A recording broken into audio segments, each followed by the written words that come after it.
মাংসের বাটিটা ধরো। ও এই স্বাদের ভাগ হবে না। আরে বুঝে বুঝে বাবা, কি আছে তোমার, কি আছে? না না, আমি যাবো না, আমি বাবার কাছে থাকবো। বাবা, তোমার শরীর খারাপ লাগছে।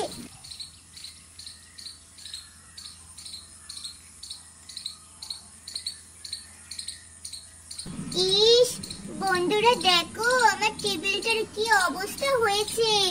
কালকে ওই মাংসের হাঁড়ি থেকে লেগে কি অবস্থা হয়েছে।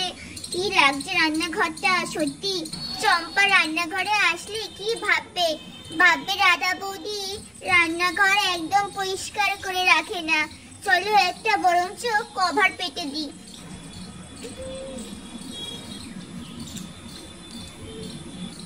এইবার টেবিলটা একটু পরিষ্কার পরিচ্ছন্ন লাগছে বাবা। কই গো রাধা, তোমারে আমি বললাম আমি মাঠে যাব, আমার খিদে পেয়েছে, তাড়াতাড়ি কালকের বাসি মাংস ঝোল টোল থাকলে দাও। তুমি এখানে এসে বসে রয়েছো, রান্নাঘরে কি করতে আসো? আরে আরে বুঝি বুঝি বাবা, তুমি আমাকে বকা দিচ্ছ কেন? রান্নাঘরে তো আমি কাজ করতে এসেছি। আমি আগে এই টেবিলটা পরিষ্কার করলাম, তারপর দেখছি তোমার মাংসের ঝোল টোল আছে কিনা, দেখছি, দাঁড়াও। যত সব, আর ভালো লাগে না। আমি সকাল সকাল ঘুম থেকে উঠছি, একটু মাঠে যাব মালতীকে নিয়ে, তা না তুমি কোথায় তাড়াতাড়ি খেতে দেবে আমায়। আমি তাড়াতাড়ি ভাত দুমুঠো ফ্রাইড রাইস থাকলে দাও আমাকে, খেয়ে দে, শিগগির যাবো মাঠে। এই বসলাম আমি, তাড়াতাড়ি দাও। বন্ধুরা, আজকাল না বুচি বুচির বাবা আমায় খুব বড্ড গরম দেয়, ভালো লাগে না আমার আর। চলো দেখি ফ্রাইড রাইসটা কতটুকু আছে।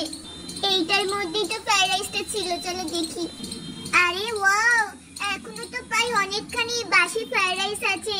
বুচি বুচির বাবা, এখানে যা ফ্রাইড রাইস আছে তাতে আমার আর তোমার হয়ে যাবে, দুজন মানুষের তো হবেই। ওই দেখি দেখি, ও মা, এইখানে যা ফ্রাইড রাইস আছে তাতে আমারই হবে রাধা, তোমার খেতে হবে না। দাও আমাকে, আমি খেয়ে যাব, পেট ভরে খাবো। বন্ধুরা, এই বলে তো আমাদের রাধার স্বামী ফ্রাইড রাইসের গামলাটা নিজে উঠিয়ে নেয়, নিয়ে চেয়ারের দিকে চলে যায় খাবে বলে। আরে হা করে কি দেখছো? যা মাংস আছে দাও।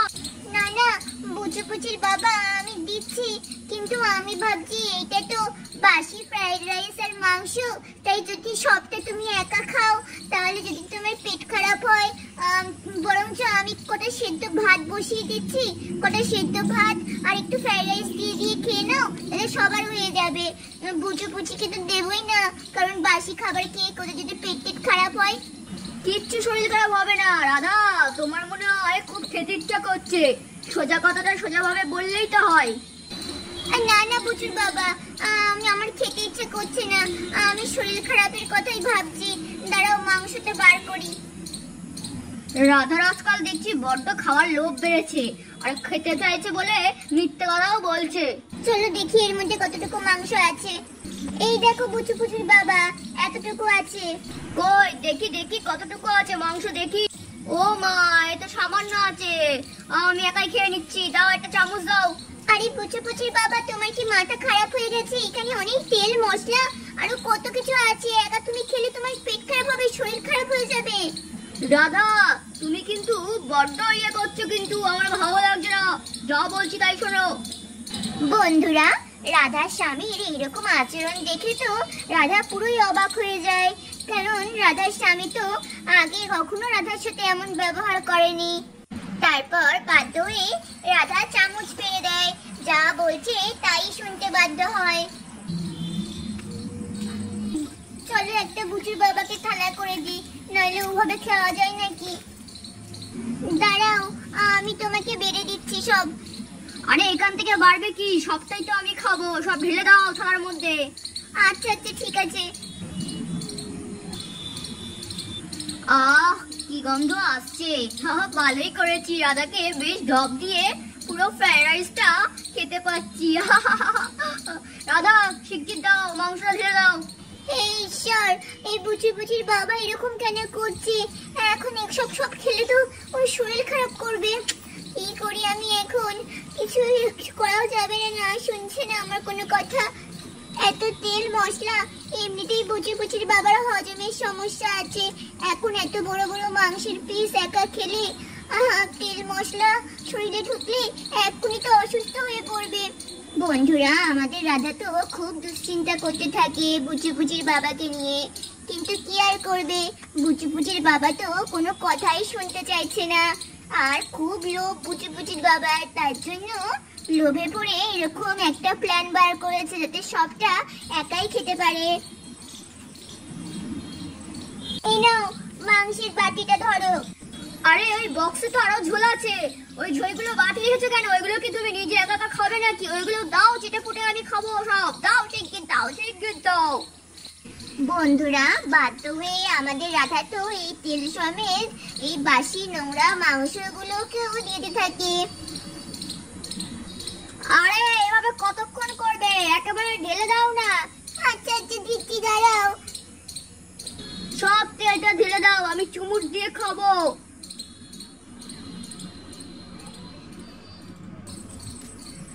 এই তো লক্ষ্মী মেয়ে। রাধাকে যেভাবে জব্দ করছি, নাইলে আজকে রাধা সব ফ্রাইড রাইস নিজে একা একা খেত। তোমার খাবার দেওয়া হয়ে গেছে, এবার যাও ঘরে যাও, বুচিকে ঘুম থেকে তোলো। আর ওদের ওই তোমার ভাই আর ভাইয়ের বউকেও তো চাটা করে দিতে হবে। তুমি যাও, এখন যাও, দেখো ওরা কি করছে। আমাকে একটু শান্তিতে খেতে দাও তো। এখন এখানে দাঁড়িয়ে থেকে থেকে আমার খাবারে তুমি লোভ দেবে। আর হ্যাঁ, আমি সেটা খুব ভালো বুঝে গেছি। যাও এখান থেকে। আচ্ছা, আমি চলে যাচ্ছি। ও চলো, এবার জমিয়ে খাওয়া যায়। সত্যি কালকে বেশি লোকজন এসেছিল, তার জন্য আমি পেট ভরে খেতেও পারিনি। এবার আজকে এই বাসি মাংস ফ্রাইড রাইসের সমস্ত দখল আমার।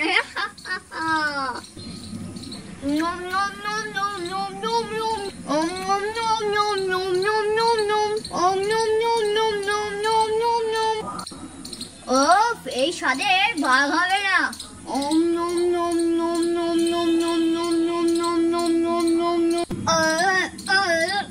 ও বন্ধুরা, খাওয়াটা যা হলো না, যা দারুণ খাওয়া হয়েছে না, পেটটা না মনে হচ্ছে বেশি ধরে গেছে। বন্ধুরা, খেতে তো ভালো লাগলো, কিন্তু পেটটা না একটু বেশি মনে হচ্ছে কেমন যেন মধ্যে ফেটে ফেটে যাবে। আরে আমি তো উঠতেই পারছি না, আমি তো ঢেকুরও তুলতে পারছি না। কি হচ্ছে আমার সাথে?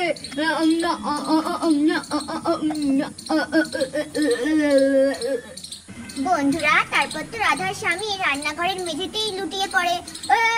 রাধা, রাধা, রাধা, রাধা, রাধা, রাধা, আমি তো উঠতেই পারছি না। রাধা, রাধা,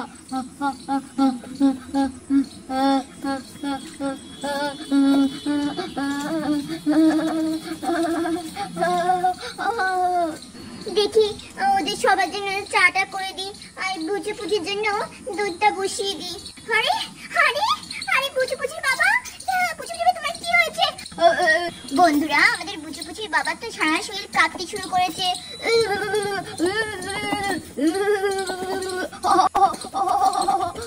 আরে বুচির বাবা, কি হয়েছে তোমার? কি হয়েছে?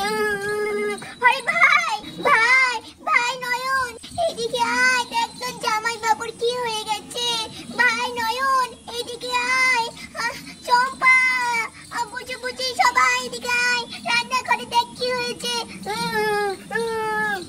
বন্ধুরা, রাধার চিৎকার শুনে তো রাধার ভাই আর ভাইয়ের বউ রান্নাঘরে উপস্থিত হয়। আরে আরে রাধা বৌদি, কি হয়েছে?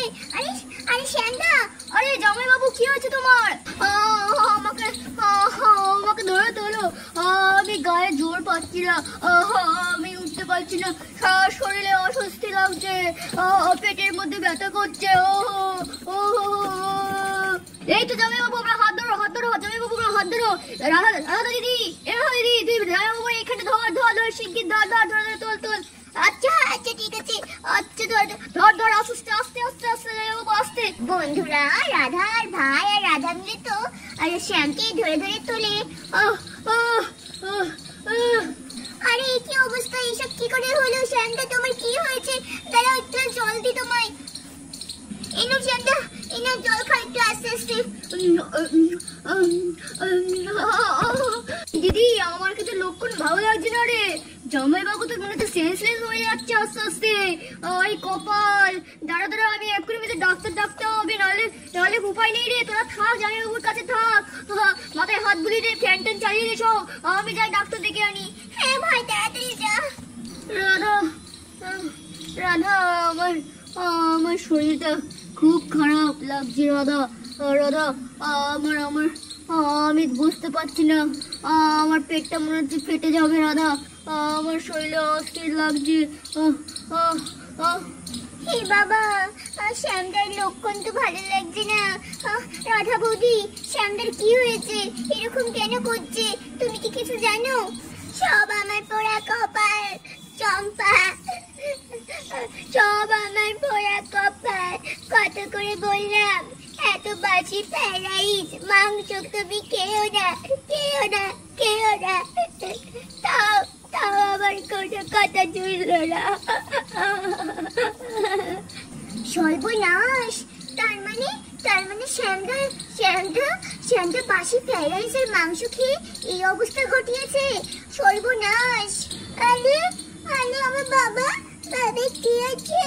ও বাবা, তুমি ঘরে শোনি? তুমি রান্নাঘরে শুয়ে আছো কেন? ও বাবা, বাবা, ও বাবা, ওঠো, কি হয়েছে তোমার? ওঠো, রান্নাঘরে শুয়ে আছো কেন? চম্পা, চম্পা, তুমি বুঝুকে রক্ষা করো, ওকে ধরো, দয়া করে ওকে ধরো, ওকে এখানে আসতে দিও না। তুমি যাও, ঘরে যাও। রাধা, রাধা, আমায় তুমি ক্ষমা করে দাও রাধা। আমি লোভে পড়ে সব খেয়েছি। আমি স্বীকার করছি রাধা, তুমি লোভী না, আমি লোভী। আমার খুব লোভ খাওয়ার ছিল, তার জন্য আমি লোভে পড়ে এতগুলো ফ্রাইড রাইসের মাংস খেয়েছি। রাধা, রাধা, আমায় ক্ষমা করো। বুঝি বাবা, তুমি কি শান্ত হও, তুমি কি শান্ত হও, তাহলে তোমার আরো শরীর খারাপ করবে। আগে তো ঠিক হও, তারপর সব দেখা যাবে। বুঝি শোনা, চলো শোনা, ঘরে চলো, এখানে খেকো না শোনা, চলো ঘরে চলো। না না, আমি যাবো না, আমি বাবার কাছে থাকবো। বাবা, তোমার চল্লি খারাপ লাগছে, আবার চল্লি খারাপ বলছে তোমার। বন্ধুরা দেখো, আমি বাবার চল্লি খারাপ বলছে। এখন কি করবো, আমি কি করবো?